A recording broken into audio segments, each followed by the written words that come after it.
Salut tout le monde et bienvenue dans cette nouvelle rubrique. Aujourd'hui on va traiter d'un film, puis d'une de ses adaptations aux jeux vidéo. Et pour ça, j'aimerais qu'on s'attaque à The Mask.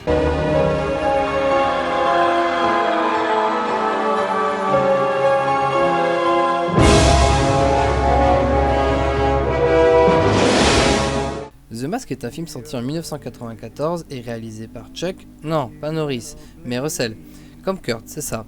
Mais non, pas celui-là bordel. On suit les aventures de Stanley Ipkiss, employé de la banque au sein de la ville de Hedge City, et qui me semble être atteint du syndrome trop bon, trop con, ce qui me paraît foutrement bizarre pour un banquier, vous ne trouvez pas, non? C'est pas croyable. Tu l'as dit vieux. Enfin bon, il se fait éclater la gueule constamment par ses amis, son garagiste, sa concierge, le Nirvana quoi. À vrai dire, non. Mais notre bon vieux Stanley va trouver un masque magique lui donnant des pouvoirs incroyables et quasi illimités. Lui donnant le visage complètement vert, il pourra faire de la déformation corporelle ou encore de l'apparition d'objets. Pour la plupart, vous connaissez cette version, mais j'aimerais qu'on s'intéresse un peu plus sur les origines de The Mask. Car oui, The Mask est une série de comics sortie dans les années 90 et publiée par la maison d'édition Dark Horse. Comme dans le film, on suit le personnage de Stanley Ipkiss, un mec lambda vivant avec sa copine à Hedge City. Un jour, lors d'une visite chez un antiquaire, il aperçoit un masque présent derrière le comptoir du vendeur. Comme attiré, il achète en pensant faire un cadeau à sa petite amie. Il se fait emmerder par des voyous sur le chemin du retour, mais arrive sain et sauf chez lui. Et le soir, pour une raison totalement bizarre, il essaie le masque qui se colle à son visage et le transforme avec une énorme tête verte. Des pouvoirs quasi limités lui sont attribués, mais contrairement au film, sa personnalité est altérée, le rendant ainsi mauvais et sadique. Il va devenir la hantise des forces de l'ordre de Hedge City ainsi que la plus grande crainte de tous ses habitants. Et vous voulez un exemple? Vous vous souvenez des deux garagistes qu'il y avait dans le film? On peut dire que... oui, ils se sont pris un peu d'échappement dans le cul. Dans le film, on avait le droit à ça. Attention, pas de secousse là. Prévenez un proctologue qui l'attend aux urgences. Mais alors dans le comics ils ont fait fort, hein. Le gros est pendu comme un cochon et tous ses outils enfoncés dans son crâne, tandis que l'autre a carrément le crâne remplacé par le système de pot d'échappement complet. Bref, si le comic vous intéresse et que vous n'avez pas peur avec l'anglais, je vous le conseille vivement. On pourra retrouver notamment plusieurs crossovers avec par exemple Lobo que l'on peut croiser dans l'univers de Superman, ou encore le prince du crime, le Joker. Mais ce qui est clair, c'est que vous ne verrez plus jamais le masque de la même manière. En ce qui concerne le film, je pense que les producteurs ont volontairement attendri l'univers. Cela leur permettait de toucher un public plus large. C'est pour ça qu'on retrouvera un peu plus tard l'adaptation d'un dessin animé qui a été diffusé aux États-Unis et en France, notamment sur la chaîne Cartoon Network, et l'adaptation Super NES qu'on verra un tout petit peu plus tard. Pour en revenir sur les autres personnages du pitch du film, on va retrouver Charlie, le pseudopode de Stanley, qui est pour moi un véritable connard, la nana inaccessible Tina Cartwright, qui est en plus le premier rôle de Cameron Diaz sur le grand écran, le lieutenant Kelloway, que je considère être le Jonah Jameson du film, étant donné qu'il ne peut pas s'encadrer le masque, Dorian, un des caïds de la ville, qui veut prendre la place de son patron, et accessoirement le méchant du film, Peggy Brandt, une journaliste en manque de scoop tellement en manque qu'elle va en trahir le héros, et Milo, le compagnon à quatre pattes de Stanley, un Jack Russell qui est peut-être le cousin de Chuck. Mais putain de merde ma blague! Merde! Il est où le monteur? Franck! Franck t'es où? Eh oh Franck, ça te paraît normal dans le montage? Sérieux? Oh! Regarde-moi quand je te parle. Oui, je suis désolé, on manque de budget. Pour faire simple, lorsque Stanley obtient le masque et découvre ses nouveaux pouvoirs, il décide de devenir un super-héros. Mais l'absence d'inhibition lors du port du masque va créer quelques petits incidents. Sinon ce serait pas drôle. Il va cambrioler la banque, oui la propre banque où il travaille, que Dorian, le caïd et le gérant du Coco Bongo Club, qui voulait également cambrioler, ce qui va foutre en fait ses plans par terre et le faire rentrer dans une colère noire.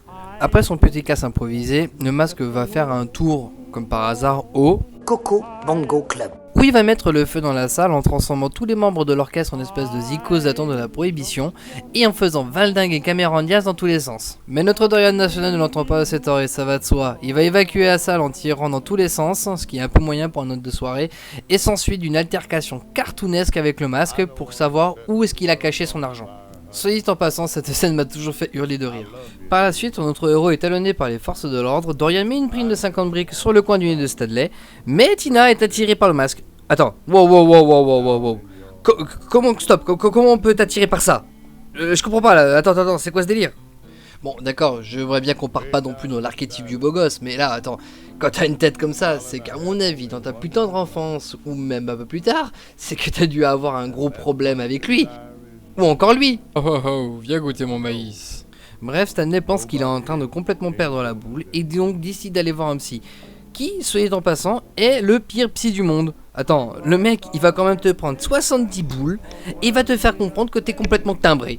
D'accord? C'est pas il va chercher à t'aider, c'est il dit non, t'es complètement con. Enfin bon, moi après, ça reste mon avis personnel. Vous me promettez de quitter ce bureau tout de suite?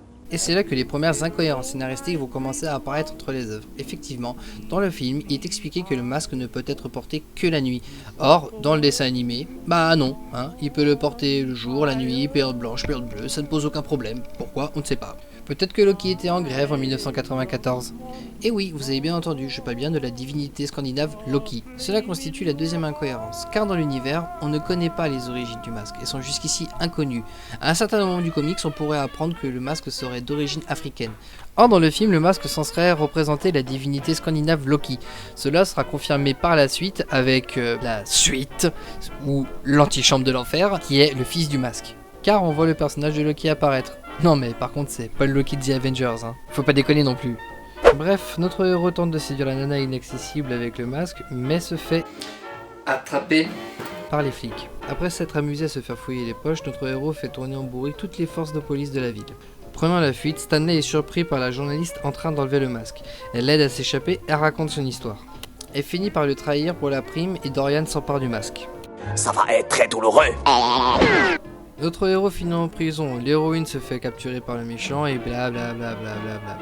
Un serial cliché ici. Mais par la suite, Stanley arrivera à s'échapper de la prison grâce à l'aide du cousin de Chuck Russell. Par contre, avant de continuer plus loin, cette scène me tue. Ipkiss arrive à s'emparer d'une arme et braque le lieutenant Kelloway. Je tiens juste à rappeler qu'ils sont dans un commissariat. Et arrive à sortir normal sans que personne ne remarque l'arme braquée dans le dos de l'officier. What? Pour terminer, Dorian va au Coco Bongo Club. régler ses comptes avec son ancien employeur. Il le tue et explose une tirelire géante parce que mon cul. Enfin, Stanley arrive et là s'ensuit une scène de bagarre et... Un serial cliché ici. Merci. Stanley triomphe, finit avec la nana inaccessible et décide de se débarrasser du masque. Voilà, ça c'était le film. Maintenant on va se pencher sur la seule adaptation jeu vidéo qui est sortie. Il s'agit de The Mask sur Super Nintendo. Alors comment on va passer d'un univers aussi déjanté du film voire du comics sur le pad?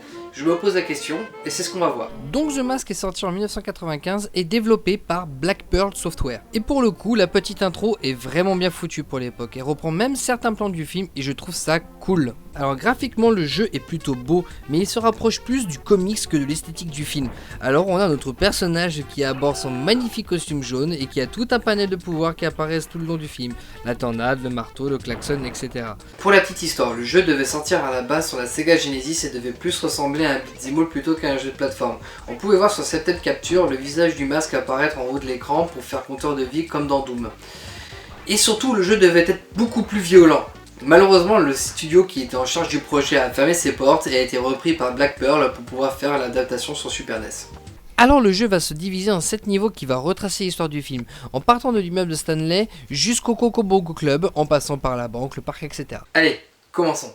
Le jeu est plutôt rapide. Matt Harmon, un des chefs de projet ayant travaillé dessus, a expliqué que c'était pour s'inspirer de Sonic pour la vitesse et de Aladdin pour tout le background et l'aspect plateforme. Question gameplay, notre héros doit gérer 2 items, la vie et ses pouvoirs.